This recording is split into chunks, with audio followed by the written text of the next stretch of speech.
Carta aos Romanos, capítulo 1. Eu, Paulo, sou um fiel escravo de Jesus Cristo, escolhido como apóstolo autorizado para proclamar o que Deus tem falado e feito. Escrevo esta carta a todos os cristãos de Roma, amigos de Deus. Os escritos sagrados trazem anúncios antigos dos profetas a respeito do Filho de Deus, que mostra suas raízes na história por ser descendente do rei Davi. Sua identidade única de Filho de Deus foi demonstrada pelo Espírito, quando Jesus foi ressuscitado dos mortos e comprovado como Messias, nosso Senhor. Por meio dele, recebemos a graça generosa de sua vida e a urgente tarefa de transmiti-la a outros, para que a recebam quando decidirem pela confiança obediente em Jesus. Vocês são quem são por causa dessa graça e do chamado de Jesus Cristo. E eu os saúdo agora pela graça generosa de Deus, nosso Pai, e do nosso Senhor Jesus, o Messias. Dou graças a Deus por meio de Jesus, por todos vocês. Faço isso em primeiro lugar porque em toda parte recebo notícias da vida de fé que vocês têm, e toda vez que as ouço, dou graças a Deus. E Deus, a quem dedico adoração e serviço, divulgando as boas notícias a respeito de seu Filho, a mensagem, sabe que quando penso em vocês em minhas orações, e isso acontece o tempo todo, expresso o desejo de que Ele prepare o caminho para que eu possa visitá-los. Quanto maior a demora, mais eu sofro. Quero muito estar aí para compartilhar o dom de Deus pessoalmente e vê-los crescer fortes diante dos meus olhos. Mas não pensem que farei isso sem querer nada em troca. Vocês têm tanto para me dar quanto eu a vocês. Por favor, amigos, não entendam mal minha dificuldade de visitá-los. Vocês não têm ideia de quantas vezes fiz planos de ir a Roma. Estou determinado a desfrutar pessoalmente a obra de Deus entre vocês, assim como em tantas outras cidades e comunidades não judaicas. Mas sempre alguma coisa atrapalha meus planos. De fato, todos, gente educada ou ignorante, sofisticada ou simples, mostram-me como dependo de todos e sou devedor a todos. Por isso não vejo a hora de encontrar vocês em Roma e pregar as maravilhosas notícias a respeito de Deus. São notícias que tenho orgulho de proclamar. Essa extraordinária mensagem que revela o magnífico plano de Deus de resgatar todos que confiam nele, começando pelos judeus, mas abrindo a porta para todos os outros povos. O modo de Deus tornar justo o ser humano se manifesta em atos de fé, confirmando o que as Escrituras dizem. Aquele que vive de modo justo diante de Deus, confiando nele, vive de verdade. Mas o furor divino é despertado pela falta de confiança do ser humano em Deus, pelos erros repetidos, pelas mentiras acumuladas e pela manipulação da verdade. Mas a verdade essencial sobre Deus é muito clara. Abram os olhos e poderão vê-la. Se analisarem com cuidado o que Deus criou, serão capazes de ver o que os olhos deles não enxergam. O poder eterno, por exemplo, e o mistério do ser divino. Portanto, ninguém tem desculpa. Vejam o que aconteceu.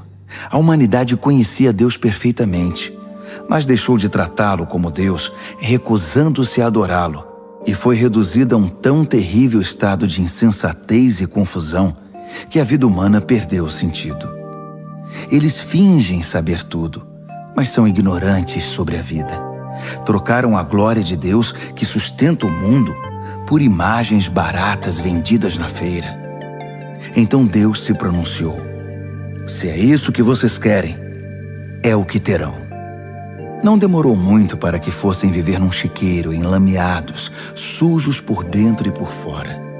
Tudo porque trocaram o Deus verdadeiro por um Deus falso e passaram a adorar o Deus que fizeram no lugar do Deus que os fez, o Deus a quem bendizemos e que nos abençoa. Loucura total. Então aconteceu o pior.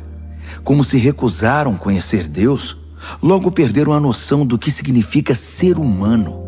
Mulheres não sabiam mais ser mulheres. Homens não sabiam mais ser homens. Sexualmente confusos, abusaram um do outro e se degradaram. Mulheres com mulheres, homens com homens. Pura libertinagem, pois de modo algum isso pode ser amor. Mas eles pagaram caro por isso. E como pagaram? São vazios de Deus e do amor divino, perversos, infelizes e sem amor humano. Uma vez que eles não se importaram em reconhecer Deus, Deus desistiu deles e os deixou por conta própria. A vida deles agora é uma confusão só, um mal que desce ladeira abaixo. Eles tomam à força o que é alheio, são ambiciosos e caluniadores, cheios de inveja, violência, brigas e trapaças, fizeram da vida um inferno. Olhem para eles, são maliciosos, venenosos, críticos ferozes de Deus, brigões, arrogantes, gente vazia e insuportável. Mestres em criar meios de destruir vidas e revoltados contra os pais. Não passam de seres tolos, asquerosos, cruéis e intransigentes. Até parece que eles não sabem o que fazem, mas têm plena consciência de que estão cuspindo no rosto de Deus. E não se importam. Pior ainda, premiam quem faz as piores coisas com eficiência. Romanos, capítulo 2. A humanidade caiu num abismo cada vez mais fundo. Mas se você pensa que está em nível mais elevado de onde pode apontar o dedo para os outros, esqueça. Cada vez que você critica alguém, está se condenando. Você é tão errado quanto quem você critica. Criticar os outros é uma forma bem conhecida de ignorar os próprios crimes e erros. Mas Deus não é enganado tão facilmente. Ele vê através da cortina de fumaça e o responsabiliza pelo que você faz. Ou você acha que conseguiria distrair a atenção de Deus dos seus erros, apontando o dedo para os erros dos outros? Ou que por ser um Deus tão bondoso, Ele o deixaria livre de obrigações? É melhor pensar direito desde o princípio. Deus é bom, mas não é bobo. Por sua bondade, Ele nos toma pela mão e nos conduz a uma mudança radical de vida. Não há como escapar. Rejeitar Deus ou fugir dele é como jogar lenha na fogueira. Um dia o fogo intenso e alto, o julgamento justo e ardente de Deus, irá queimar tudo. Não se engane, porque no fim todos terão o que merecem.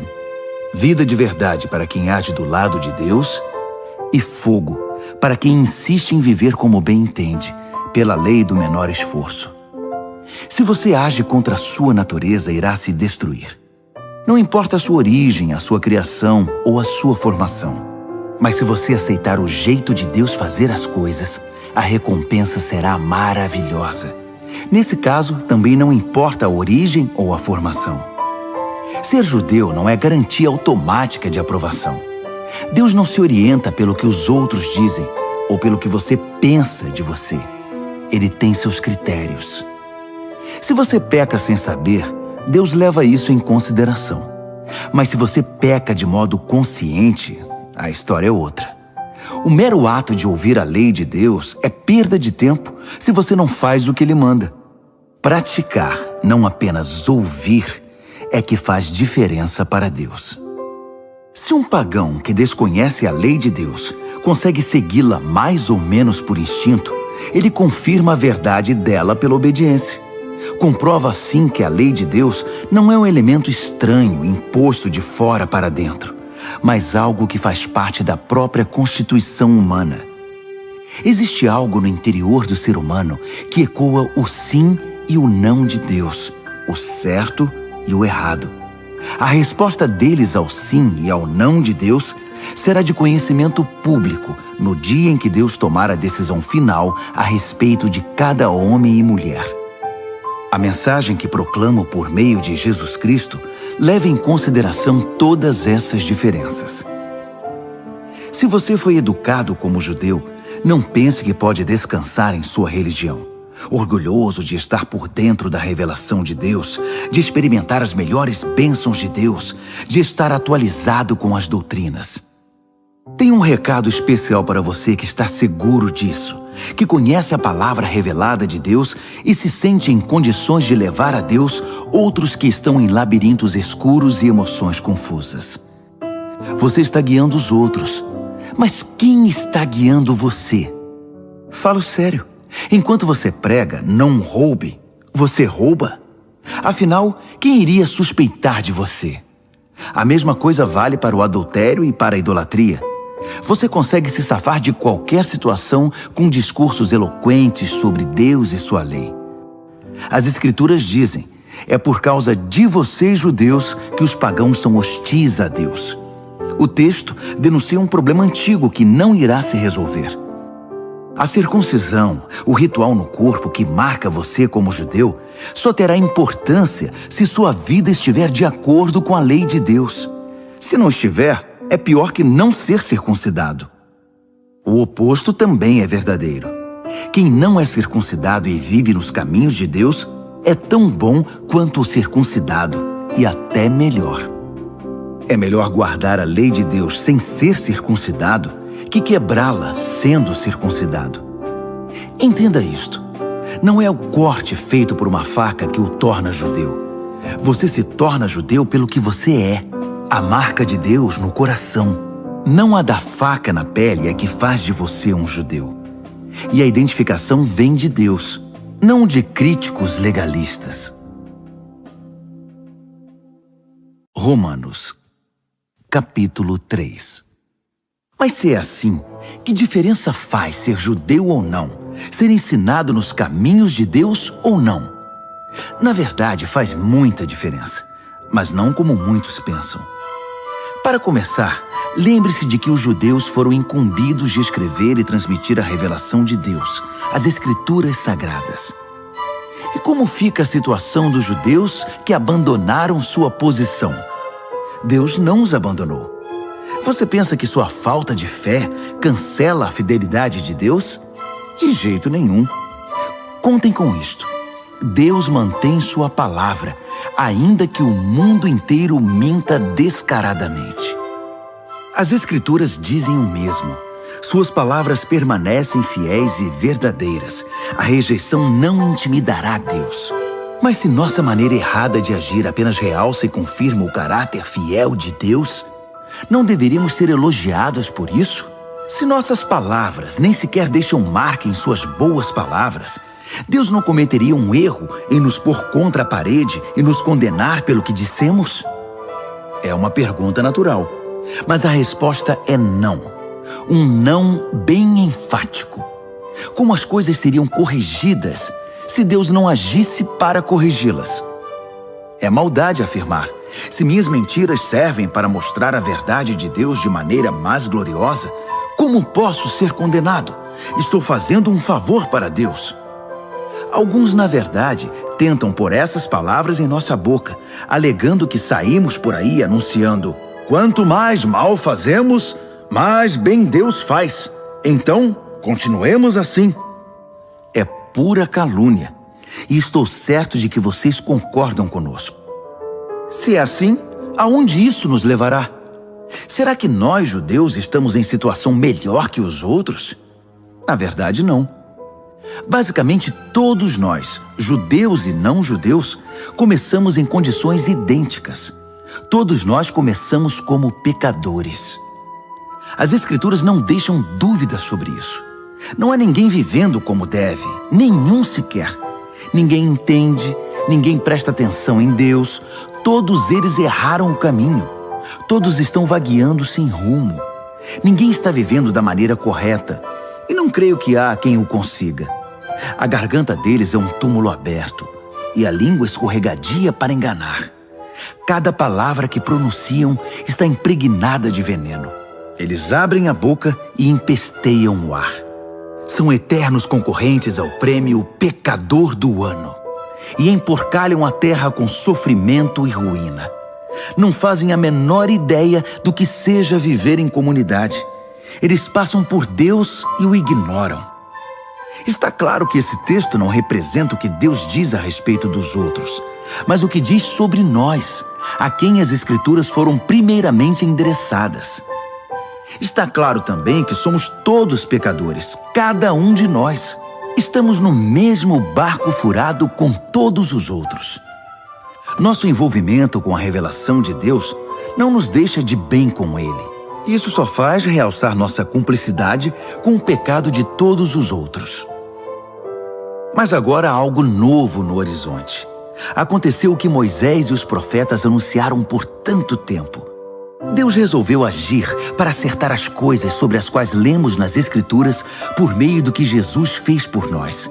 E não apenas por nós, mas por todos os que creem nele, pois nisso não há diferença entre nós e eles. Uma vez que nós e eles reunimos esse longo e lamentável registro como pecadores e provamos que somos incapazes de viver a vida gloriosa que Deus deseja para o ser humano, Deus resolveu fazer isso por nós. Por pura graça generosa, Ele decidiu acertar nossa situação com Ele. Um presente do céu. Ele nos retirou da confusão em que estávamos e nos restaurou para fazer de nós o que Ele sempre quis que fôssemos. E Ele o fez por meio de Jesus Cristo. Deus sacrificou Jesus no altar do mundo para purificar o mundo do pecado. A fé nele nos deixa limpos. Deus decidiu, sob o olhar de todos, deixar o mundo numa situação aceitável diante dele por meio do sacrifício de Jesus, finalmente cuidando dos pecados que ele havia suportado com tanta paciência. Isso não só está claro, mas acontece agora. É história atual. Deus consertou a situação e também agora permite que vivamos em sua justiça. Portanto, como fica o orgulho judeu com seus supostos direitos? Anulado? Sim, anulado. O que aprendemos é o seguinte: Deus não reage ao que nós fazemos. Nós é que reagimos ao que Deus faz. Finalmente conseguimos entender. Nossa vida se acerta com Deus e com os demais quando o deixamos acertar a situação, não quando tentamos fazer tudo sozinhos, com orgulho e ansiedade. E como fica a orgulhosa alegação judaica de termos o monopólio de Deus? Anulada também. Deus é o Deus do judeu e de quem não é judeu. Como poderia ser diferente se há apenas um Deus? Deus resolve a situação de todos que aceitam o que Ele fez e disso participam. Tanto os que seguem nosso sistema religioso, quanto os que nunca ouviram falar da nossa religião. Mas ao mudar nosso foco do que nós fazemos para o que Deus faz, não anulamos a rigorosa guarda das regras e leis que Deus estabeleceu? De modo algum. Quando adotamos o estilo de vida condizente com essa reconciliação, nós as confirmamos. Romanos, capítulo 4. Pois bem, como encaixar o que sabemos a respeito de Abraão, nosso primeiro pai na fé, nessa nova maneira de enxergar as coisas? Se Abraão tivesse sido aprovado por Deus pelo que fez, ele poderia ter recebido crédito. Mas o que temos é a história de Deus, não a de Abraão. Assim lemos nas Escrituras. Abraão participou do que Deus fez por ele e isso foi decisivo. Ele acreditou que Deus podia torná-lo justo, em vez de apelar para a própria justiça. Se você dá duro e faz um bom trabalho, merece o pagamento. Ninguém pode dizer que seu pagamento é um presente. Mas se você percebe que a tarefa está muito além da sua capacidade, algo que só Deus pode fazer e confia que Ele o fará, volto a dizer, algo que você jamais conseguirá fazer, não importa como e quanto trabalhe. Essa confiança em Deus é o que o deixa numa situação aceitável diante dele, por causa de Deus. Pura graça. Davi confirma esse modo de ver as coisas ao afirmar que quem deixa Deus consertar a situação sem insistir em querer fazer algo no processo é um homem feliz. Feliz é aquele cujos crimes são perdoados, cujos registros dos pecados são apagados. Feliz é a pessoa contra quem o Senhor não tem nada a apresentar. Vocês pensam que essa bênção é dada apenas para aqueles que guardam nossas tradições religiosas e são circuncidados? Acham que a bênção pode ser dada a alguém que nunca ouviu falar das nossas tradições, que não foi criado em nossa forma de devoção para com Deus? Todos nós concordamos em que foi por aceitar o que Deus fez por Abraão que ele foi declarado justo diante de Deus, não é? Agora pensem, essa declaração foi feita antes ou depois que ele fosse marcado pelo rito pactual da circuncisão? Sabemos que foi antes. Isso significa que ele se submeteu à circuncisão como evidência e confirmação do que Deus havia feito muito antes de torná-lo plenamente aceitável. Um ato de Deus que ele aceitou de todo o coração. Isso ainda significa que Abraão é pai de todos os povos que aceitam o que Deus faz por eles, enquanto ainda estão na condição dos de fora em relação a Deus, não identificados como propriedade de Deus, isto é, como incircuncisos. Justamente, os que se encontram nessa condição é que são chamados justificados por Deus e com Deus. Abraão, claro, também é o pai dos que se submeteram ao rito da circuncisão, não apenas por causa do rito, mas porque desejavam abraçar pela fé o que Deus fez por eles, seguindo o exemplo de vida que Abraão viveu antes de ser marcado pela circuncisão. A famosa promessa de Deus a Abraão, que ele e seus descendentes possuiriam a terra, não foi feita em razão de algo que Abraão tenha feito ou viria a fazer. Foi baseada na decisão de Deus de acertar tudo para com ele, e foi disso que Abraão participou quando creu. Se alguém receber esse presente de Deus apenas por ter seguido certas ordens ou por ter cumprido formalidades, essa confiança não faz sentido, e a promessa vira um contrato frio. Seria um acordo comercial, não uma promessa santa. Um contrato cheio de pormenores, elaborado por um advogado detalhista, pode resultar em obrigações que você jamais seria capaz de cumprir. Mas se não há contrato, apenas uma promessa, e uma promessa de Deus, você não pode quebrá-la.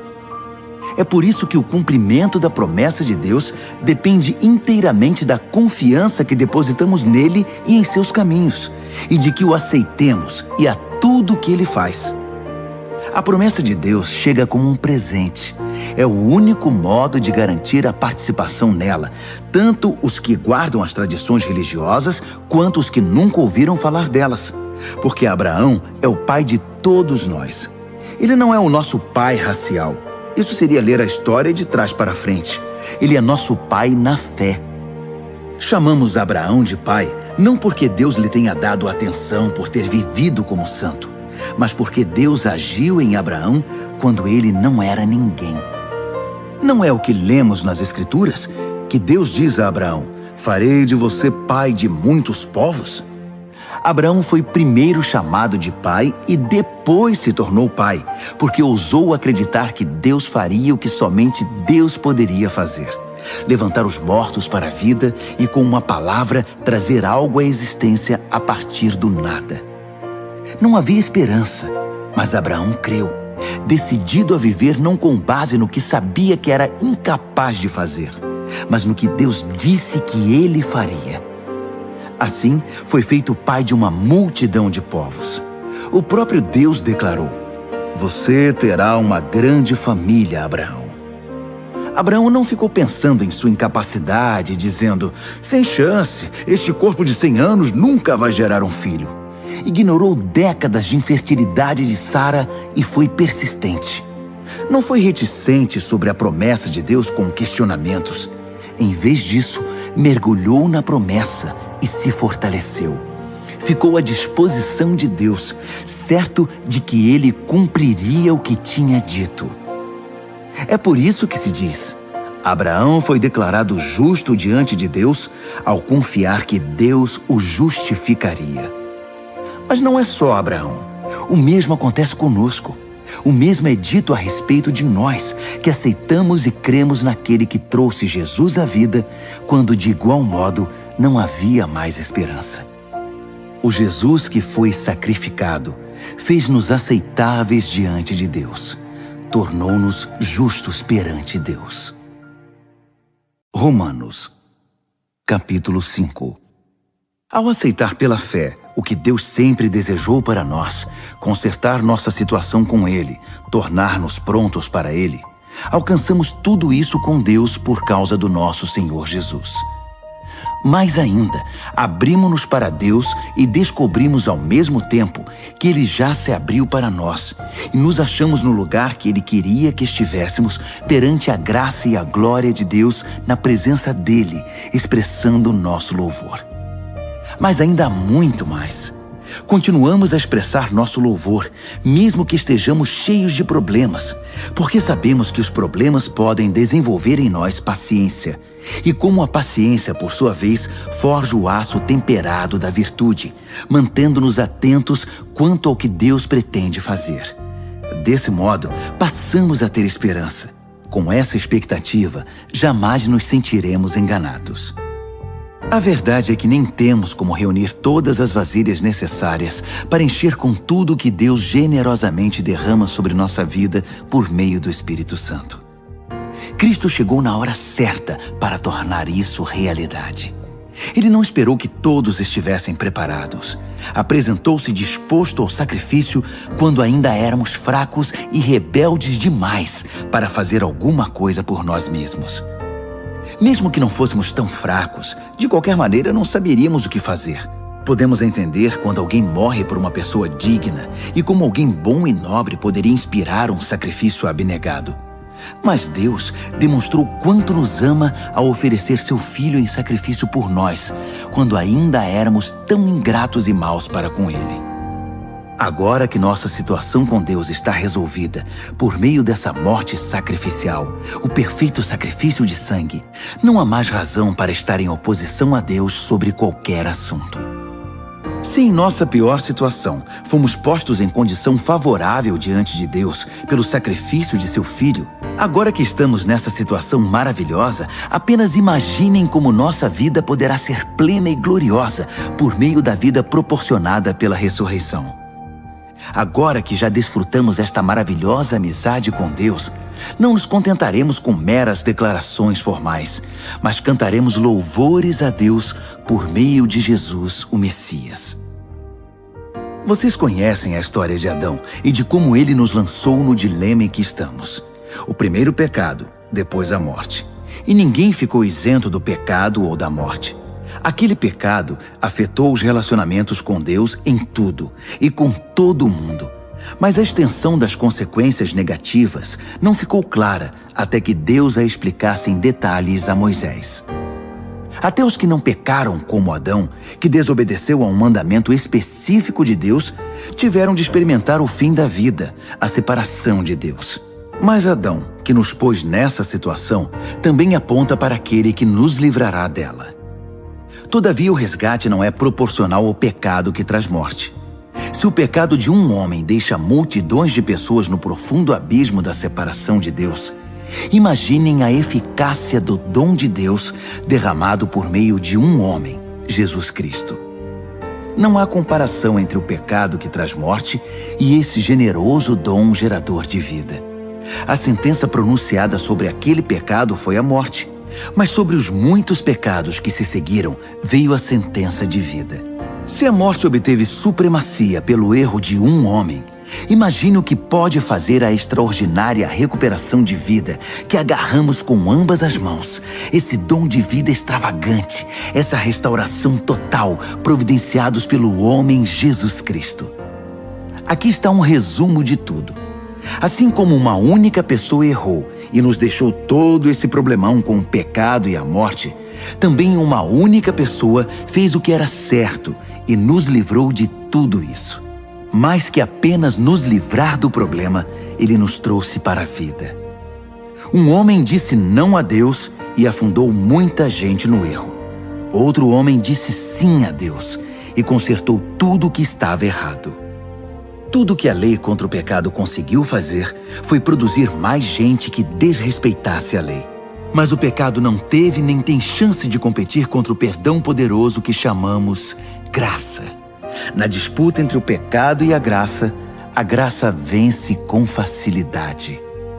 Tudo que o pecado pode fazer é nos ameaçar com a morte. Já a graça, uma vez que Deus está consertando as coisas por meio do Messias, nos convida à vida. Uma vida que continua para sempre, que jamais terá fim. Romanos, capítulo 6. O que vamos fazer então? Continuar pecando para que Deus continue perdoando? É claro que não. Se já deixamos o país onde o pecado é soberano, como poderemos ainda viver na velha casa que tínhamos lá? Ou vocês não perceberam que abandonamos aquilo tudo para sempre? É o que acontece no batismo. Ao entrar na água, deixamos para trás o velho país do pecado. Quando saímos da água, entramos num novo país, o da graça, uma nova vida numa nova terra. É isso que o batismo nessa vida em Jesus significa. Quando somos mergulhados na água, é como o sepultamento de Jesus. Quando somos levantados da água, é como a ressurreição de Jesus. Erguemo-nos para um mundo cheio da luz do nosso Pai. E assim, podemos ver por onde estamos indo, no novo país da graça soberana. Mais claro que isso, impossível. Nosso velho modo de viver foi pregado na cruz com Cristo, um fim decisivo para aquela vida miserável de pecado. Não estamos mais à mercê do convite do pecado. Cremos que se estamos incluídos na morte de Cristo, que venceu o pecado, estamos incluídos também em sua ressurreição, que nos traz vida. Sabemos que quando Jesus foi levantado dos mortos, isso foi um sinal de que a morte não seria mais o destino final. Nunca mais ela terá a última palavra. Quando Jesus morreu, ele levou o pecado consigo. Agora vivo, ele traz Deus a nós. De agora em diante devemos pensar assim. O pecado fala uma língua morta que nada significa para nós. Deus fala nossa língua materna e entendemos cada palavra. Vocês estão mortos para o pecado e vivos para Deus. Foi o que Jesus fez. Isso significa que vocês devem conduzir a vida de um modo que não deem oportunidade ao pecado. Não deem a ele nenhuma chance. Evitem até as mínimas coisas que estejam ligadas com o antigo modo de viver. Abracem de todo o coração e em tempo integral o modo de Deus agir. Lembrem-se de que vocês foram ressuscitados. O pecado não pode mais ditar as regras da vida de vocês. Afinal, vocês não estão mais vivendo sob a velha tirania. Estão vivendo na liberdade de Deus. Agora, se estamos livres da velha tirania, podemos viver como quisermos? Uma vez que estamos livres na liberdade de Deus, podemos fazer o que nos vier à cabeça? De jeito nenhum. Vocês sabem por experiência própria que certos atos baseados numa suposta liberdade acabam destruindo a liberdade. Ofereçam-se ao pecado, por exemplo, e será o último ato livre de vocês. Mas ofereçam-se aos caminhos de Deus e jamais perderão a verdadeira liberdade. Durante a vida inteira, vocês deixaram o pecado ditar as regras. Mas graças a Deus, vocês começaram a ouvir um novo Senhor, cujas ordens os deixam livres para viver na liberdade dele. Falo da liberdade para facilitar a compreensão. Vocês com certeza se lembram do tempo em que faziam o que queriam, sem se importar com os outros nem com Deus, e a vida só piorava enquanto a liberdade diminuía. Quanta diferença agora! Vocês vivem na liberdade de Deus, com a vida restaurada, crescendo em santidade. Durante todo o tempo em que vocês faziam o que queriam, ignorando Deus, nem se preocupavam em pensar ou viver de modo correto, nem cogitavam fazer pelo menos alguma coisa certa. Mas isso era a liberdade? O que ganharam com isso? Nada de que possam se orgulhar agora, não é? Aonde isso os levou? A um beco sem saída. Mas agora que encontraram a verdadeira liberdade, não precisam mais ouvir as exigências do pecado. Vocês descobriram o prazer de ouvir Deus falando com vocês. Que bela surpresa! Uma vida plena, restaurada, integrada no presente, com muito mais vida a caminho. Trabalhem para o pecado por toda a vida e seu pagamento será a morte. Mas o dom de Deus é vida real, eterna, proporcionada por Jesus nosso Senhor. Romanos, capítulo 7. Amigos, vocês não devem ter nenhum problema para entender isto, pois conhecem a lei, como ela funciona e como afeta apenas quem está vivo. Por exemplo, uma mulher casada é legalmente unida ao marido enquanto ele vive. Mas se ele morrer, ela está livre. Se viver com outro homem enquanto o marido está vivo, sem dúvida ela será adúltera. Mas se ele morrer, ela está livre para se casar com outro homem, sem crise de consciência e sem que ninguém a desaprove. Portanto, meus amigos, isso é semelhante ao que aconteceu com vocês. Quando Cristo morreu, ele tomou sobre si todo aquele modo de vida dominado por regras e o deixou no túmulo. Vocês ficaram livres para se casar com a vida da ressurreição e gerar uma descendência de fé para Deus. Enquanto vivíamos aquele antigo modo de vida, fazendo o que bem entendíamos, o pecado produzia os frutos que o antigo código da lei gerou em nós, o que nos deixou ainda mais rebeldes. Por fim, tudo o que geramos foi morte.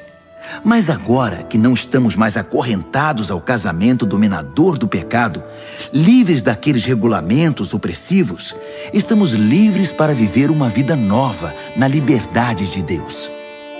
Alguém pode dizer, se o código da lei era tão mau assim, ele não era melhor que o pecado. Não é verdade. O código da lei tinha uma função legítima. Sem suas orientações claras sobre certo e errado, nada saberíamos sobre o comportamento moral. Sem um mandamento sucinto, não cobiçarás, eu teria considerado a cobiça uma virtude e arruinado minha vida. Vocês não se lembram de como eram as coisas? Eu me lembro perfeitamente. O código da lei começou muito bem, mas acontece que o pecado encontrou uma maneira de perverter o mandamento, transformando-o em tentação, fazendo dele um fruto proibido. O código da lei, em vez de ser usado para me guiar, serviu para me seduzir. Sem a complexidade do código da lei, o pecado parecia sem atrativos e sem vida, e eu seguia meu caminho sem dar muita atenção a ele. Mas depois que o pecado pôs as mãos no código da lei e se tornou chamativo, fui enganado e caí. O mesmo mandamento que deveria me guiar à vida foi maliciosamente usado para me enganar, levando-me a um desvio. Desse modo, o pecado estava vivo, eu morto. Mas o código da lei em si é bom. É sabedoria da parte de Deus, e cada mandamento é saudável e santo. Prosseguindo, já posso ouvir a próxima pergunta de vocês. Quer dizer que não posso confiar no que é bom, isto é, na lei? O bem é tão perigoso quanto o mal? É claro que não. O pecado apenas fez aquilo que o tornou famoso. Usar o bem como cobertura para me induzir a fazer o que no final iria me destruir. Ao ocultar o bom mandamento de Deus, o pecado provocou consequências negativas que jamais conseguiria causar por si só. Posso antecipar a resposta também. Sei que todos os mandamentos de Deus são espirituais, mas eu não sou. Essa não é também a sua experiência? Sim, estou cheio de mim mesmo. Afinal, passei longo tempo na prisão do pecado. O que não entendo a meu respeito é que decido uma coisa e faço outra, sendo levado a fazer o que absolutamente desprezo. Então, se não consigo decidir o que é melhor para mim mesmo e fazê-lo, é óbvio que o mandamento de Deus é necessário. Entretanto, preciso de algo mais. Pois se conheço a lei e mesmo assim não posso guardá-la, e se o poder do pecado dentro de mim insiste em sabotar minhas melhores intenções, obviamente preciso de ajuda. Entendo que não posso cumpri-la. Posso desejar, mas não posso fazer. Decido fazer o bem, mas de fato não o faço. Decido não fazer o mal, mas acabo fazendo de um modo ou de outro. Minhas decisões não resultam em ações. Algo está muito errado no meu interior e sempre tira o melhor de mim. Isso acontece tanto que já é previsível. No momento em que decido fazer o bem, o pecado está lá para me derrubar. É pura verdade que eu me alegro nos mandamentos de Deus. Mas é óbvio que nem tudo em mim é festa. Partes de mim se rebelam em segredo. E quando menos espero, elas assumem o controle. Já tentei de tudo, mas nada resolve. Já não aguento mais. Não há ninguém que possa me ajudar? Não é essa a verdadeira pergunta? A resposta, graças a Deus, é que Jesus Cristo pode e me ajuda. Ele agiu para consertar as coisas nesta vida de contradições com a qual quero servir a Deus de todo o coração e mente, mas sou puxado pela influência do pecado e acabo fazendo algo que não desejo.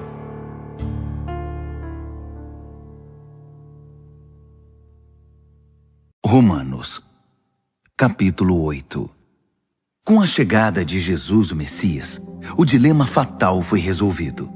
Os que estão em Cristo não precisam mais viver numa nuvem escura e depressiva.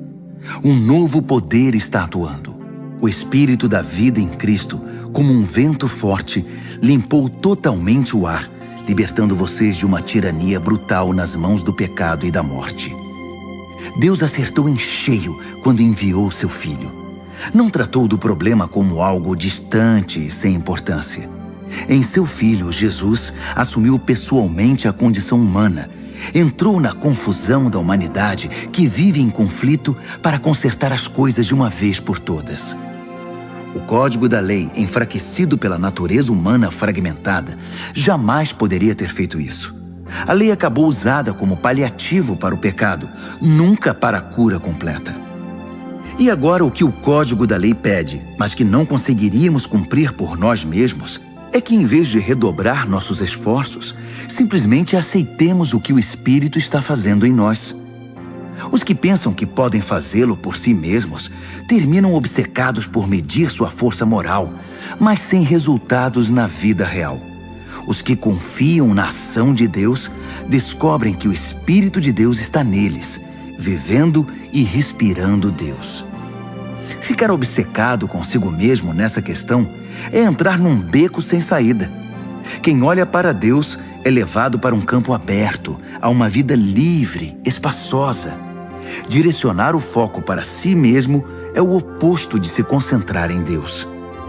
Qualquer pessoa absorvida em si mesma passa a ignorar Deus e acaba pensando mais nela que em Deus. Ignora quem Deus é e o que Ele está fazendo. E Deus não gosta de ser ignorado. Mas se o próprio Deus está em vocês, dificilmente irão pensar mais em vocês mesmos que nele. Quem não recebeu esse Deus invisível, mas plenamente presente, o Espírito de Cristo, não saberá do que estamos falando. Mas vocês que o receberam e o têm habitando em vocês, mesmo que ainda experimentem as limitações do pecado, experimentam a vida de acordo com Deus. Não há dúvida de que se o Deus vivo e presente, que ressuscitou Jesus dentre os mortos, atua na vida de vocês, Ele fará em vocês o mesmo que fez em Jesus. Ele os trará vivos para si. Quando Deus vive e respira em vocês, e Ele o faz, como fez em Jesus, vocês são libertos daquela vida morta. Com seu Espírito vivendo em vocês, o corpo de vocês será tão cheio de vida quanto de Cristo.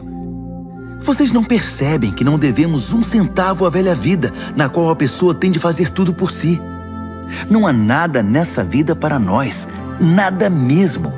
O melhor a fazer é dar a ela um enterro definitivo e se engajar na nova vida. O Espírito de Deus nos chama. Há muito o que fazer e lugares para conhecer. A vida da ressurreição que vocês receberam de Deus não é vazia. Nela há uma constante expectativa de aventura que sempre pergunta para Deus: e agora, Pai, o que vamos fazer? Como as crianças fazem. O Espírito de Deus entra em contato com o nosso espírito e confirma a nossa identidade. Sabemos quem Ele é e sabemos quem somos, Pai e filhos. Sabemos também que vamos receber o que está por vir, uma herança inacreditável. Iremos passar pelo que Cristo passou. Se enfrentamos momentos difíceis com Ele, então é certo que com Ele passaremos momentos inesquecíveis. Não penso que seja possível fazer uma só comparação entre os tempos difíceis de hoje e os bons tempos que virão. O mundo criado quase não se contém esperando pelo que vem a seguir. Tudo na criação sofre restrições. Deus a controla até que todas as criaturas estejam prontas e possam ser libertadas para os tempos gloriosos que virão. Enquanto isso, a alegria aumenta com a expectativa. Tudo ao nosso redor observa uma criação grávida. Os tempos difíceis de dor neste mundo são apenas dores de parto. Mas isso não é apenas ao nosso redor, é também dentro de nós. O Espírito de Deus está nos impulsionando por dentro. Nós também sentimos as dores de parto. Nosso corpo estéril e sem vida deseja a libertação plena. É por isso que esperar não nos diminui, assim como a espera não diminui a gestante. Na verdade, é uma espera que nos faz sentir grandiosos. Naturalmente não vemos o que nos causa isso, mas quanto mais esperamos, mais nos sentimos assim, e mais alegre se torna a nossa expectativa. Se em algum momento nos cansamos de esperar, o Espírito de Deus está ao nosso lado, nos dando aquela força. Se não sabemos como orar, não importa. Ele ora em nós e por nós, utilizando nossos suspiros sem palavras, nossos gemidos de dor. Ele nos conhece melhor que nós mesmos, conhece nossa condição de gravidez e nos mantém na presença de Deus. Assim, podemos ter certeza de que cada detalhe em nossa vida de amor a Deus é transformado em algo muito bom. Deus sempre soube o que estava fazendo. Ele decidiu desde o princípio moldar a vida daqueles que o amam pelos mesmos padrões da vida do Filho, pois o Filho é o primeiro da fila, na humanidade que ele restaurou. Nele, vemos a vida humana em sua forma original. Depois de decidir como seus filhos deveriam ser, Deus continuou convidando as pessoas, chamando-as pelo nome. Em seguida, ele as firmou numa sólida base, nele mesmo. Após ter feito tudo isso, ele permanece com essas pessoas até o fim, concluindo gloriosamente o que havia iniciado. Então, o que acham? Deus está ao nosso lado, assumiu nossa condição e se expôs ao pior quando enviou o próprio Filho. Haveria alguma coisa que ele não faria por nós de modo espontâneo e feliz? Quem ousaria implicar com os escolhidos de Deus, arrumando briga com ele? Quem ousaria ao menos apontar um dedo? Aquele que morreu por nós e por nós foi ressuscitado para a vida, está na presença de Deus nesse exato momento, intercedendo por nós. Acham que alguém será capaz de levantar uma barreira entre nós e o amor de Cristo por nós? Não há como. Nem problemas, nem tempos difíceis, nem ódio, nem fome, nem desamparo, nem ameaças de poderosos, nem punhaladas nas costas, nem mesmo os piores pecados listados nas Escrituras. Eles nos matam a sangue frio, porque odeiam a ti. Somos vítimas fáceis, eles nos pegam um a um. Nada disso nos intimida, porque Jesus nos ama. Estou convencido de que nada, vivo ou morto, angelical ou demoníaco, atual ou futuro, alto ou baixo, pensável ou impensável, absolutamente nada pode se intrometer entre nós e o amor de Deus, quando vemos o modo com que Jesus, nosso Senhor, nos acolheu. Romanos, capítulo 9. Ao mesmo tempo, vocês precisam saber que todo o tempo carrego comigo uma imensa tristeza, uma dor profunda dentro de mim, e nunca me livro dela. Não estou exagerando. Cristo e o Espírito Santo são minhas testemunhas. São os israelitas. Se houvesse um jeito de eu ser amaldiçoado pelo Messias para que eles fossem abençoados por ele, eu o faria sem hesitar. Eles são minha família, cresci com eles. Eles tinham tudo: família, glória, reuniões, revelações, adoração, promessas. Sem falar que são o povo de onde veio o Messias, o Cristo, que é Deus sobre tudo, sempre. Amém. Mas não pensem que a palavra de Deus tenha falhado em algum ponto. O problema é antigo. Para começar, nem todos os israelitas fisicamente são israelitas espiritualmente. Não foi a linhagem de Abraão que trouxe essa identidade, e sim a promessa de Deus. Lembram-se do que foi dito? Sua família será considerada por Isaque? Isso significa que a identidade israelita nunca foi determinada fisicamente, por transmissão genética, mas por Deus, pela promessa. Lembram-se da promessa?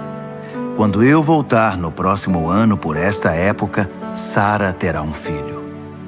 E não foi a única vez. Também foi feita uma promessa para Rebeca, muito além da genética. Quando ficou grávida do nosso antepassado Isaque e esperava os gêmeos ainda inocentes, incapazes de fazer bem ou mal, ela recebeu uma confirmação especial da parte de Deus. Na ocasião, Deus mostrou que seu propósito não é algo que dependa do que fazemos ou deixamos de fazer, e sim determinado por sua decisão, vindo diretamente de sua iniciativa. Deus disse a Rebeca: o primeiro a nascer dos gêmeos ocupará o segundo lugar. Mais tarde, a situação deu origem à dura frase: eu amei Jacó, mas rejeitei Esaú. Será que com isso podemos dizer que Deus é injusto? Vamos devagar. Deus disse a Moisés: misericórdia é comigo mesmo, compaixão é comigo mesmo. A compaixão não nasce em nosso coração compadecido, nem em nosso esforço moral, mas na misericórdia divina. Foi o mesmo caso do faraó. Eu o escolhi para ser mero coadjuvante no drama da minha poderosa salvação. Tudo o que estamos dizendo é que Deus tem a primeira palavra, iniciando a ação, na qual fazemos nossa parte para o bem ou para o mal. Então você pergunta: como pode Deus nos culpar por qualquer coisa se Ele está no controle de tudo? Se as grandes decisões já foram tomadas, que temos nós com isso? Calma. Quem você pensa que é para argumentar com Deus? Por algum instante você achou que algum de nós sabe o bastante para questioná-lo? O vaso não se dirige aos dedos que o moldaram dizendo: por que você me deu essa forma? Não é óbvio que o oleiro tem todo o direito de transformar um pedaço de argila num vaso de flores e outro numa panela de cozinhar feijão? Se Deus precisa de um pote especial para a sua ira e outro para a sua bondade gloriosa, não estará Ele certo? O mesmo Ele fez com os judeus, mas também acontece com outros povos. Oséias deixa isso claro: eu chamarei os sem nome e os nomearei. Chamarei os desprezados e os farei amados. No lugar em que gritaram: você não é ninguém, eles chamam vocês de filhos do Deus vivo. Isaías mantém a ênfase. Se cada grão de areia da praia fosse numerado e a soma chamada escolhidos de Deus, eles seriam ainda números, não nomes. A salvação vem por escolha pessoal. Deus não nos conta, chama pelo nome. Meros números não são seu objetivo. Isaías enxergou esta realidade. Se nosso poderoso Deus não nos tivesse dado um legado de filhos vivos, acabaríamos como cidades fantasma, como Sodoma e Gomorra. Como resumir tudo isso? Todos os que não pareciam interessados no que Deus estava fazendo, na verdade, abraçaram o que Deus fazia quando Ele endireitou a vida deles. E Israel, que parecia tão interessado em ler e falar sobre o que Deus estava fazendo, distanciou-se de Deus. Como puderam se distanciar? Porque em vez de confiar em Deus, eles assumiram o controle. Estavam envolvidos no que eles mesmos faziam, tão envolvidos nos seus projetos de Deus que não perceberam Deus à sua frente, como uma pedra no meio da estrada. Então tropeçaram nele e continuaram caindo. E Isaías de novo junta tudo isso numa metáfora. Cuidado, pus uma pedra enorme no caminho para o Monte Sião, uma pedra que você não pode contornar. Mas eu sou a pedra. Se você me procura, me encontrará a caminho, não obstruindo o caminho.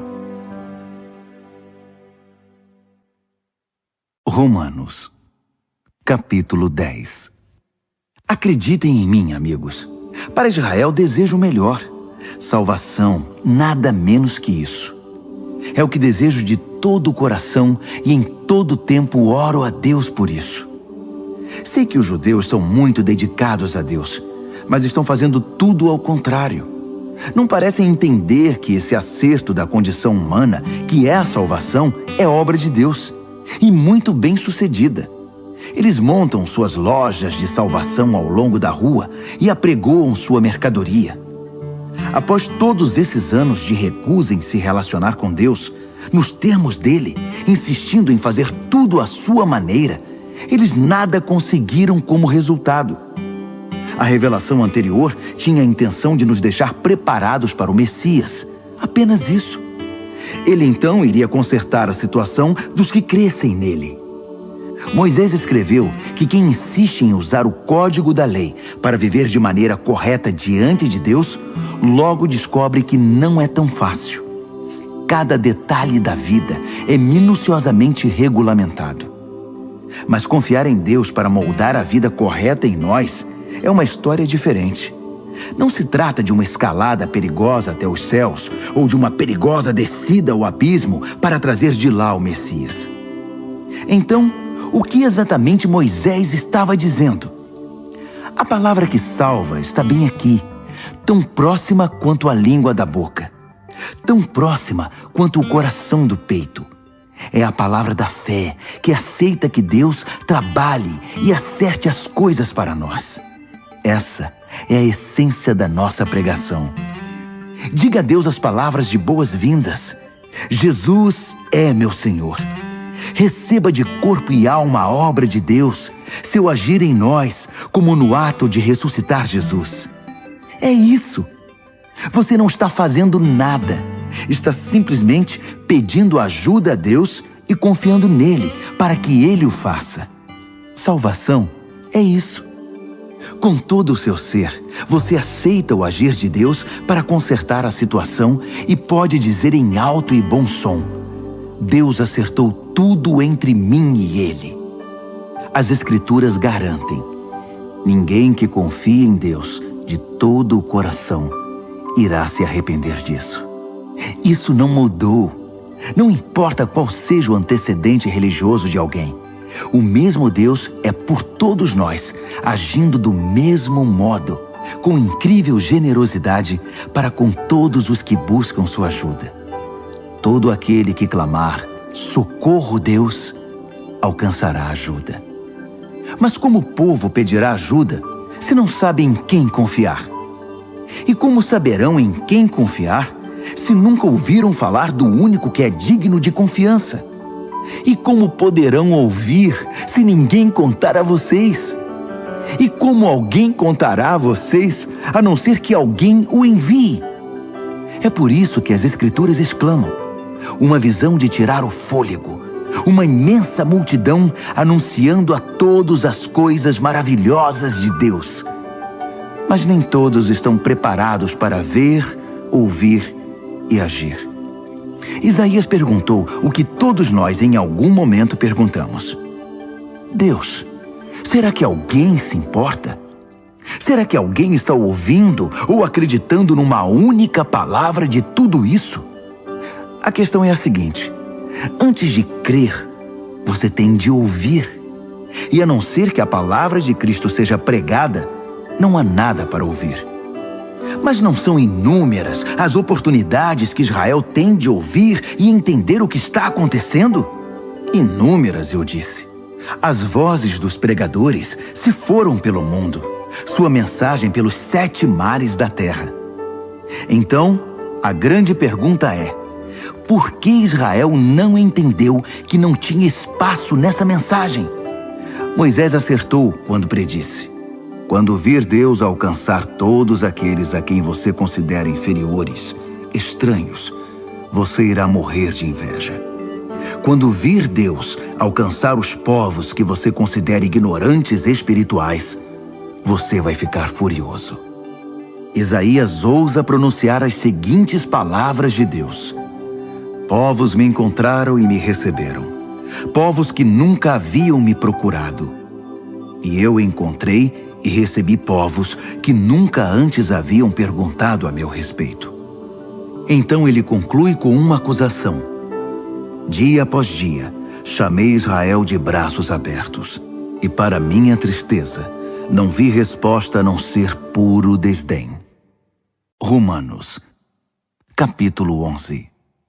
Será que isso significa que Deus está tão farto de Israel que não quer mais nada com eles? É claro que não. Lembrem-se de que quem escreve estas coisas é um israelita, um descendente de Abraão, da tribo de Benjamim. Mais judeu, impossível. Não estamos, portanto, falando de rejeição. Deus está muito envolvido com Israel.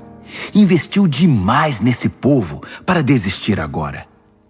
Elias, angustiado por causa desse mesmo Israel, clamou em oração. Deus, eles mataram teus profetas, destruíram teus altares. Só eu sobrevivi e agora eles estão atrás de mim. Lembram-se da resposta de Deus?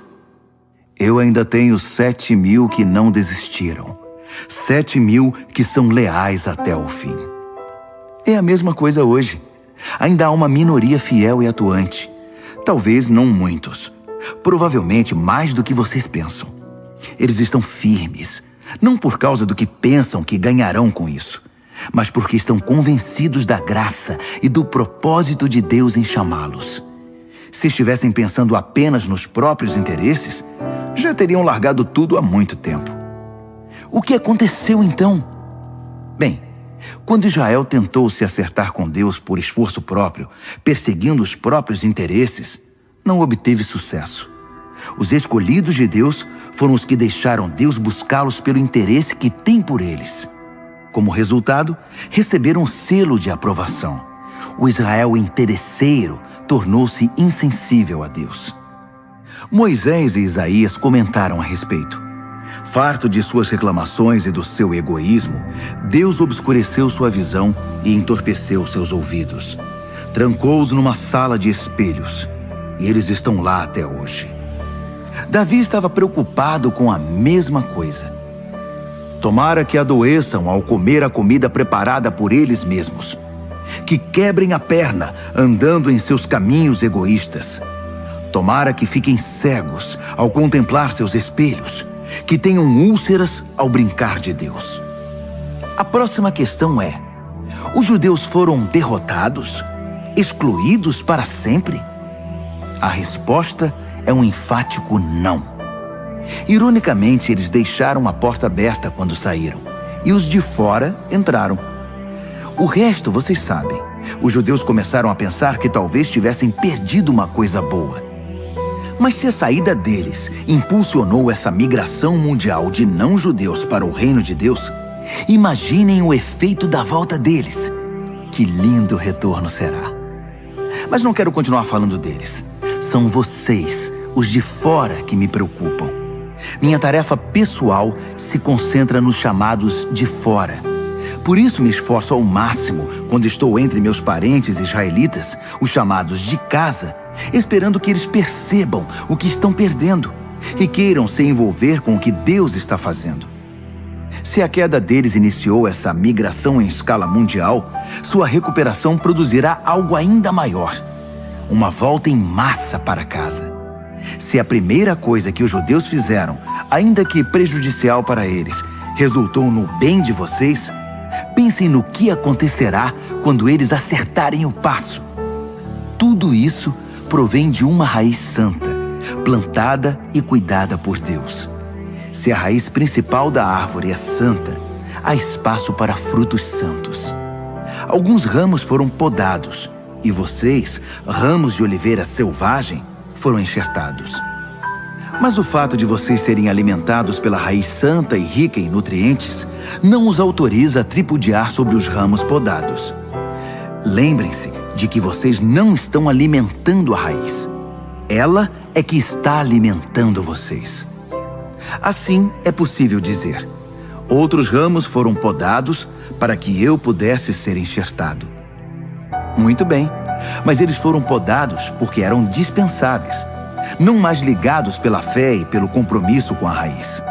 A única razão pela qual vocês estão na árvore é porque o enxerto de vocês pegou quando creram e porque vocês estão ligados à raiz que nutre a fé.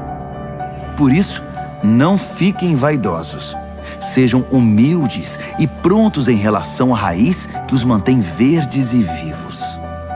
Agora, se Deus não pensou 2 vezes para podar os ramos naturais, por que hesitaria em cortar vocês? Ele o faria sem vacilar. Fiquem atentos ao amor bondoso e à terrível severidade que coexistem em Deus. Misericórdia zero para os ramos mortos. Bondade total para os enxertados. Mas não considerem só a bondade. No momento em que virar ramo morto, vocês serão cortados. E não se sintam superiores aos ramos podados que caíram ao chão.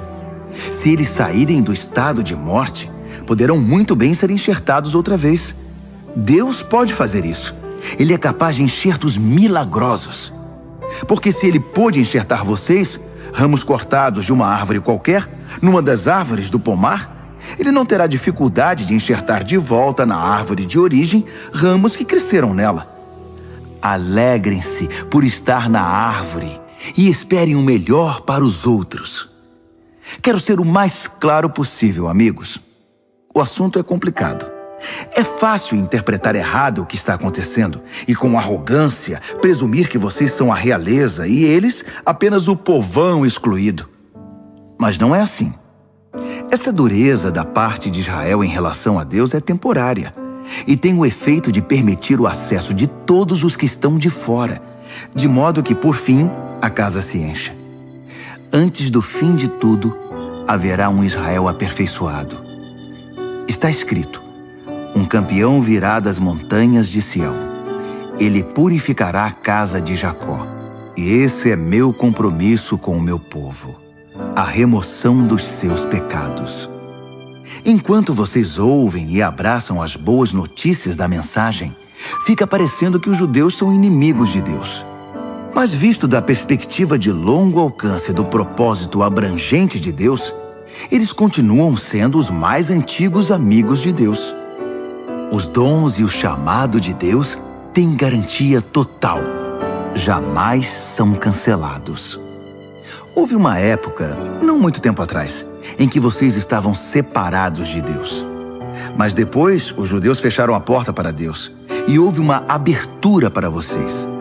Agora, eles estão de fora, mas com a porta aberta para vocês, eles têm ainda a opção de voltar. De algum modo, Deus permite que todos nós conheçamos o que é estar de fora, para que Ele, pessoalmente, possa abrir a porta e nos receber de volta. Vocês, por acaso, já viram algo que se compare à graça generosa de Deus ou à sua profunda sabedoria? É algo acima da nossa compreensão, que jamais entenderemos.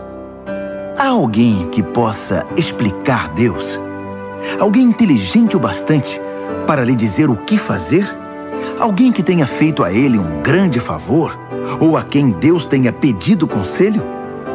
Tudo dele procede. Tudo acontece por intermédio dele.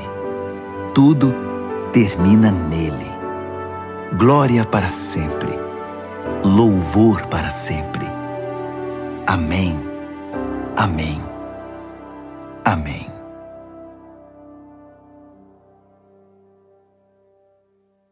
Romanos, capítulo 12.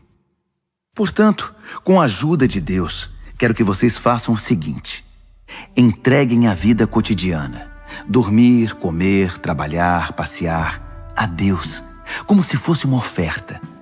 Receber o que Deus fez por vocês é o melhor que podem fazer por Ele. Não se ajustem demais à sua cultura, a ponto de não poderem pensar mais. Em vez disso, concentrem a atenção em Deus. Vocês serão mudados de dentro para fora. Descubram o que Ele quer de vocês e tratem de atendê-lo. Diferentemente da cultura dominante, que sempre os arrasta para baixo ao nível da imaturidade, Deus extrai o melhor de vocês e desenvolve em vocês uma verdadeira maturidade. Ao escrever para vocês, sinto profunda gratidão por tudo que Deus me deu, especialmente pela responsabilidade que tenho por vocês. Vivendo assim, como cada um de vocês em pura graça, é importante que não tenham um conceito errado de vocês mesmos, achando que têm alguma bondade para apresentar a Deus. Não, é Deus quem concede tudo a vocês. O único modo de nos entendermos é pelo que Deus é e pelo que Ele faz por nós, não pelo que somos e fazemos por Ele. Assim, somos como as várias partes do corpo humano. Cada parte tem seu significado no corpo, visto como um todo, mas não o contrário. O corpo de que estamos falando é o corpo formado pelas pessoas escolhidas por Cristo. Cada um de nós encontra significado e função como parte desse corpo. Não podemos ser como um dedo decepado que não tem valor. Então, desde que estejamos ligados às outras partes constituídas de maneira genial e funcionando maravilhosamente no corpo de Cristo, sejamos o que fomos feitos para ser, sem inveja ou sentimento de superioridade sobre os outros, sem tentar ser algo que não somos. Se você prega, limite-se a pregar a mensagem de Deus. Se você ajuda, apenas ajude. Não tente assumir o comando. Se você ensina, apegue-se ao ensino. Se você tem a capacidade de encorajar, tome cuidado para não se tornar autoritário. Se você recebeu alguma posição de responsabilidade, não manipule. Se você foi chamado para ajudar gente em angústia, fique de olhos abertos e seja rápido em responder. Se você trabalha com os desamparados, não se permita ficar irritado ou deprimido por causa deles. Mantenha o sorriso. Amem de verdade, não de maneira fingida. Evitem o mal ao máximo. Apeguem-se ao bem como puderem. Sejam bons amigos que amam profundamente. Não procurem estar em evidência. Não se deixem esgotar. Mantenham-se animados e dispostos. Sejam servos vigilantes do Senhor, com uma expectativa alegre. Não desistam em tempos difíceis, mas orem com fervor. Ajudem os cristãos necessitados e pratiquem a hospitalidade. Abençoem os inimigos. Não haja maldição em suas palavras. Riam quando seus amigos estiverem alegres. Chorem com eles quando estiverem tristes. Ajudem-se uns aos outros. Não sejam arrogantes. Façam amigos entre as pessoas mais simples. Não se julguem importantes. Não revidem. Descubram a beleza que há em todos. Se você a descobriu em você, faça o mesmo com todos. Não insistam na vingança. Ela não pertence a vocês. Eu vou julgar. Eu vou cuidar disso, diz Deus. As Escrituras recomendam que, se você vir seu inimigo com fome, ofereça-lhe um bom almoço. Se estiver com sede, dê-lhe de beber. Sua bondade irá surpreendê-lo. Não permita que o mal vença em sua vida, mas vença o mal com a prática do bem. Romanos, capítulo 13. Sejam bons cidadãos. Todos os governos estão abaixo de Deus. Se há paz e ordem, é ordem de Deus. Então vivam de modo responsável como cidadãos. Se forem irresponsáveis para com o Estado, estarão sendo irresponsáveis para com Deus, e Deus pedirá contas disso. As autoridades constituídas só serão uma ameaça se desobedecerem. Os cidadãos decentes não têm o que temer.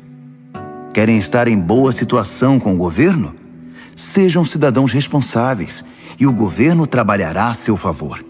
Mas se vocês desobedecem às leis o tempo todo, cuidado. Os guardas não estão aí apenas para serem admirados por seus uniformes. Deus também tem interesse em manter a ordem e os usa para isso. Portanto, vivam com responsabilidade, não apenas para evitar a punição, mas por ser a maneira certa de viver. É por isso também que vocês pagam impostos, para que a ordem seja mantida. Cumpram suas obrigações como um cidadão. Paguem seus impostos, paguem suas contas, respeitem seus superiores. Não façam dívidas, a não ser a imensa dívida de amor que vocês têm uns para com os outros. Quando vocês amam uns aos outros, estão cumprindo a lei, o código da lei. Não durma com uma pessoa casada, não tire a vida de ninguém, não pegue o que não é seu, não fique o tempo todo desejando o que você não tem. E todos os outros nãos que você pensar se resume nisto. Ame o próximo como a você mesmo. Você não faz nada errado quando ama o próximo. Adicione tudo ao código da lei e a soma total sempre dará amor. Mas cuidem para não serem absorvidos pelas obrigações diárias a ponto de perderem tempo e se distraírem de Deus. A noite está quase acabando. O dia vai raiar. Estejam atentos ao que Deus está fazendo. Ele está dando os últimos retoques na obra de salvação que começou quando cremos. Não podemos desperdiçar as preciosas horas do dia em futilidades, preguiça, distração, brigas e disputas. Saiam da cama e vistam-se. Não desperdicem o tempo, nem se demorem esperando até o último minuto. Revistam-se de Cristo e estejam preparados. Romanos, capítulo 14. Recebam de braços abertos os irmãos que não veem as coisas como vocês. Não os atropelem toda vez que eles fizerem ou falarem algo com o qual vocês não concordam, mesmo quando parecer que eles são fortes nas opiniões, mas fracos na fé. Tratem-nos com gentileza. Por exemplo, uma pessoa viajada pode muito bem estar convencida de que pode comer de tudo que há na mesa, enquanto o outro, com uma formação diferente, pode pensar que o certo é ser vegetariano. Mas como ambos são convidados à mesa de Cristo, não seria desagradável se um começasse a criticar o que o outro comeu ou deixou de comer? Afinal, Deus convidou ambos para a sua mesa. O que você vai fazer? Cortá-los da lista de convidados? Ou interferir nesse amor de Deus que a todos recebe? Se há correções a serem feitas ou lições a serem aprendidas, Deus pode lidar com elas sem sua ajuda. Digamos que alguém pense que determinados dias devem ser considerados sagrados, enquanto o outro pensa que todos os dias são iguais. Há boas razões para cada opinião. A verdade é que cada um é livre para seguir as convicções da consciência. O que importa em tudo isso é que se você guarda um dia sagrado, guarde-o por causa de Deus. Se você come carne, coma-a para a glória de Deus e agradeça a Ele pela picanha. Se você é vegetariano, coma vegetais para a glória de Deus e agradeça-lhe pelos brócolis. Nenhum de nós tem permissão para legislar nesses assuntos. É a Deus que vamos prestar contas, de tudo e em tudo, na vida e na morte, a ninguém mais. Foi por isto que Jesus viveu e morreu e depois viveu outra vez, para se tornar nosso Senhor sobre tudo, da vida à morte, e nos libertar das pequenas tiranias de cada um. Além do mais, o que você vai ganhar ao criticar um irmão? E quando você é tolerante com uma irmã? Preciso dizer que isso faz você parecer um tolo ou algo pior. Afinal, um dia todos nós iremos nos ajoelhar para sermos julgados na presença de Deus. Sua crítica ou sua tolerância não vão melhorar sua situação nem um pouco. Leiam vocês mesmos o que as Escrituras dizem. Tão certo como eu vivo e respiro, Deus diz, todo joelho se dobrará na minha presença. Toda língua dirá a pura verdade, que eu, e somente eu, sou Deus. Portanto, parem de se preocupar indevidamente com os outros. Você já tem bastante com o que se preocupar, cuidando da própria vida diante de Deus. Deixem de lado a atitude de querer decidir o que é certo para o outro. Preocupem-se em não se intrometer na vida dos outros, tornando a vida mais difícil do que já é. Estou convencido, Jesus me convenceu, de que tudo é santo em si mesmo. Nós, pelas nossas atitudes ou palavras, é que podemos contaminar as coisas. Se vocês confundem os outros, fazendo do que as pessoas comem um campo de batalha, Já perderam aquela amizade, aquele amor. Lembrem-se de que foi por essas pessoas que Cristo morreu. Vocês vão arriscar mandá-las para o inferno por causa de uma dieta?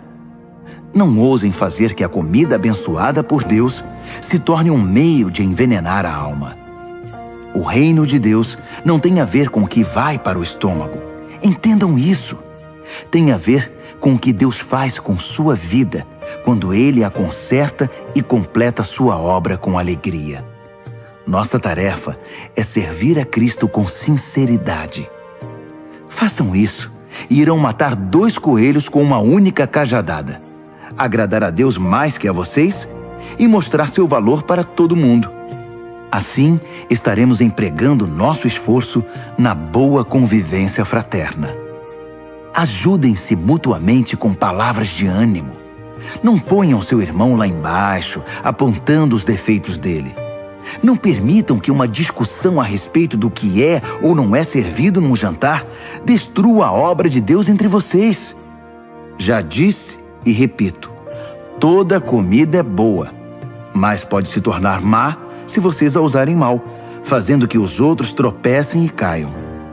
Quando vocês se sentarem para comer, a preocupação principal não deve ser alimentar-se, mas compartilhar a vida de Jesus. Portanto, sejam sensíveis e educados com os outros que estão à mesa. Não comam, façam ou falem nada que interfira na livre troca de amor cristão. Cultivem o relacionamento com Deus, mas não o imponham aos outros. Vocês serão felizes se seu comportamento e sua fé forem coerentes. Mas se não estão seguros, se percebem que estão agindo de modo incoerente com o que creem, às vezes tentando impor sua opinião ou apenas agradar, vocês estão errados. Se seu modo de viver não condiz com o que vocês creem, então está errado. Romanos, capítulo 15. Aqueles de nós que forem mais fortes e capazes na fé têm o dever de ajudar os que são vacilantes. Não devem fazer apenas o que for conveniente. Se temos força é para servir, não para ganhar prestígio. Cada um de nós precisa se preocupar com o bem-estar alheio, sempre perguntando: como posso ajudar? Foi o que Jesus fez. Ele não facilitou as coisas para si mesmo, evitando os problemas alheios, mas sempre estava disposto a ajudar. Assuma os problemas dos problemáticos. Assim as Escrituras apresentam a questão. Ainda que isso tenha sido registrado nas Escrituras há muito tempo, estejam certos de que foi escrito para nós. Deus quer que o seu chamado firme e permanente, combinado com o conselho caloroso e pessoal das Escrituras, venham a nos caracterizar, mantendo-nos alerta para o que Ele vier a fazer. Que o nosso Deus fiel, imutável, pessoal e caloroso desenvolva a maturidade em vocês, de modo que possam estar um ao lado do outro, assim como Jesus se põe ao lado de cada um de nós. Então seremos um coral. Não apenas nossa voz, mas nossa vida cantará um hino maravilhoso, em perfeita harmonia ao Deus e Pai do nosso Senhor Jesus Cristo. Portanto, estendam a mão e acolham uns aos outros para a glória de Deus. Jesus fez. Agora é a vez de vocês. Sendo fiel aos propósitos de Deus, Jesus estendeu a mão aos judeus de maneira especial, de modo que as velhas promessas feitas aos antepassados se tornassem verdadeiras para eles. Como resultado, os não-judeus foram alcançados pela misericórdia e agora podem demonstrar gratidão a Deus. Pensem em todos os textos das Escrituras que se cumprem no que fazemos. Por exemplo, então vou reunir os que são de fora no cântico de um hino. Vou cantar ao seu nome. E esta: vocês, os de fora e os de dentro, alegrem-se juntos. E outra vez: povos de todas as nações, celebrem a Deus. Todas as cores e raças, deem louvor sincero. E a palavra de Isaías: eis a raiz do nosso antepassado Jessé, progredindo na terra e tornando-se uma grande árvore, alta o bastante para que todos em toda parte a vejam e tenham esperança. Que o Deus da esperança viva encha vocês de alegria e paz, para que a vida de vocês se encha da energia vivificante do Espírito Santo e transborde de esperança. Pessoalmente, estou bastante satisfeito com o que vocês são e com o que estão fazendo. Parecem bem orientados e bastante motivados, capazes de guiar e orientar uns aos outros. Então, queridos amigos, não tomem minha linguagem ousada e dura como crítica. Não estou criticando, apenas destacando quanto preciso da ajuda de vocês para levar adiante esta tarefa específica que Deus me deu, esta obra evangélica e sacerdotal de servir às necessidades espirituais dos não-judeus, para que eles possam ser apresentados como oferta aceitável a Deus e se tornem íntegros e santos pelo Espírito Santo de Deus. Olhando para o que já foi feito e o que tenho observado, devo dizer que estou muito satisfeito.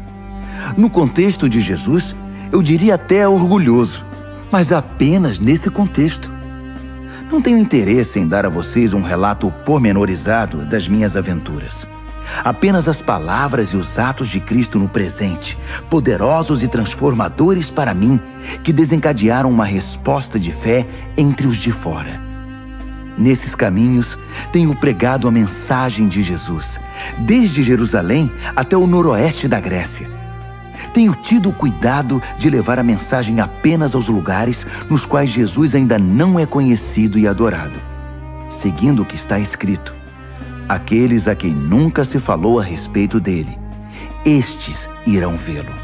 Os que nunca ouviram falar dele, estes receberão a mensagem.